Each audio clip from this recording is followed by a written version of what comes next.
ప్రియ దేవుని సంగమా, సాయంకాల ఆరాధనకు మీ అందరికీ ప్రేమపూర్వకంగా ఆహ్వానం తెలియజేస్తా ఉన్నాను. అందరూ ఎలా ఉన్నారు? ఈ యొక్క దినానికి ఏర్పాటు చేయబడిన వాక్యభంగా ప్రసంగి గ్రంథము 4వ అధ్యాయము 10వ వచనం. ఒకరు పడిపోయినను వారిని లేవనెత్తు వారు ధన్యులు అనేది ఒక వాక్య ధ్యానాంశంగా ఈ దినాన్ని మనం చూస్తూ ఉన్నాం. ఒకరు పడిపోయినను ఎదుటి వ్యక్తి లేవనెత్తుట అంటే, ఒకరు పడిపోవట అంటే అది మానసికంగా పడిపోవడము, ఆర్థికంగా ఇబ్బంది అవ్వడము, కుటుంబపరంగా ఇబ్బందులు, సమాజపరంగా ఇబ్బందులు, ఏ ఇబ్బందులైనా దాన్ని పడిపోవడము అంటే ఇబ్బంది పడడము అనేది మనము ఆలోచన చేయాలి. ఇదే సమయం ఇక దినాలు మనం చూసినట్లయితే ఒక మాట ఎక్కువగా వినిపిస్తూ ఉంటుంది. అదేంటంటే టీం వర్క్. అందరూ కలిసిమెలిసి పనిచేయాలనేది. అంతా మంచిగా జరుగుతున్నంతసేపు టీం వర్క్ చాలా బాగుంటుంది. కానీ ఒకసారి ప్రాబ్లం వచ్చినప్పుడు ఆ యొక్క ప్రాబ్లం యొక్క కారణాలని ఒకరి మీద ఒకరు వేసుకుని ఆ యొక్క టీంలో ఉన్న వాళ్ళు టీమ్గా ఒకరినొకరు సహాయం చేసుకుంటూ, ఎవరు తప్పు చేసిన వ్యక్తికి సపోర్ట్ చేస్తూ టీం వర్క్గా పనిచేయాల్సిన వాళ్ళు ఏం చేస్తున్నారంటే, ప్రాబ్లం వచ్చినప్పుడు ఆ యొక్క టీంని చెదిరిపోతూ ఉంది. ఆ యొక్క టీము ఏదైతే ప్రాబ్లం ఎవరి దగ్గర నుంచి వచ్చిందో వారిని సపోర్ట్ చేయటం లేదు. సో దట్ ఏంటంటే పార్ట్నర్షిప్స్లో పనిచేసే ప్రతి ఒక్క, అది వ్యాపారం కావచ్చు లేకపోతే ఇంకేదైనా కావచ్చు, అది అంత సఫలీకృతం కావటం లేదు. ఎందుకు అంటే ఇద్దరు వ్యక్తుల మధ్య ఒక వ్యక్తి ఇబ్బందికరమైన పరిస్థితిలో ఉన్నప్పుడు అతన్ని నేను సపోర్ట్ చేసి అతను కూడా నేను నాతో సమానంగా ముందుకు నడిపిస్తానన్న ఆలోచన ఎదుటి వ్యక్తిలో ఉండటం లేదు. అక్కడ ఉన్న పరిస్థితులను బట్టి, అక్కడున్న అవకాశాలను బట్టి వారు ఆ యొక్క పరిస్థితుల యొక్క ఫలితాలను పొందుకోవటానికి వారు కలిసి పనిచేస్తున్నారు. కానీ అంటే ఒక రకంగా చెప్పాలంటే దాన్ని స్వార్థంతో పనిచేస్తున్నారు.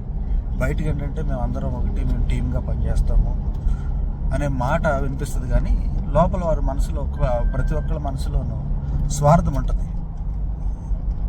ఆ యొక్క స్వార్థంతో వారు పనిచేస్తున్నారు. కాబట్టి ఆ యొక్క టీంలో ఏదైనా ఇబ్బంది వచ్చినప్పుడు ఇమీడియట్గా ఆ టీము చెదిరిపోతూ ఉంటుంది.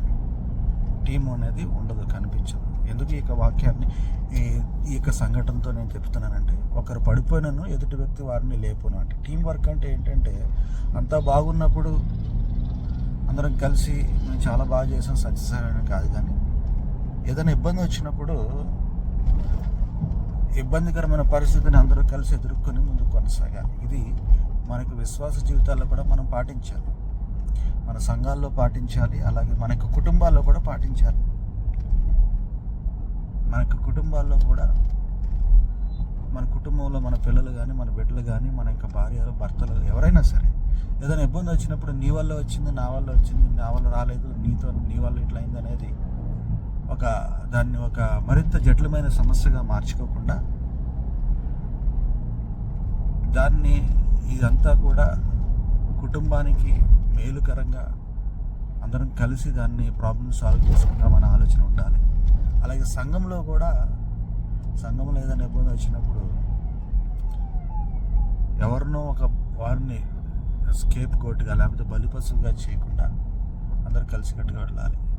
ప్రసంగి గ్రంథంలో అదే చెప్తా ఉంది. ఎవరైనా పడిపోయినప్పుడు లేపుట అంటే ఏదో బయట వ్యక్తులు ఎవడో ఎక్కడో ఏదో నష్టపోయాడు, వాడికి మనం సహాయం చేద్దాం, వాడికి అది పంపిద్దాం, ఇది పంపిద్దాం, డొనేషన్ పంపిద్దాం, కాంట్రిబ్యూషన్ చేద్దాం, లేకపోతే ఇంకేదైనా చేద్దాము అని అక్కడ వ్యక్తి నిజంగా సంఘటన ఆ యొక్క ఇబ్బందికరమైన పరిస్థితులు ఉన్నాడో లేదో కూడా తెలియదు. మనం గుడ్డిగా వాళ్ళకి సహాయం పంపించేసి నేను పలానా వాళ్ళకి అంత సహాయం చేశాను, ఇంత సహాయం చేశానని మానసికమైన తృప్తి పొందుతాం.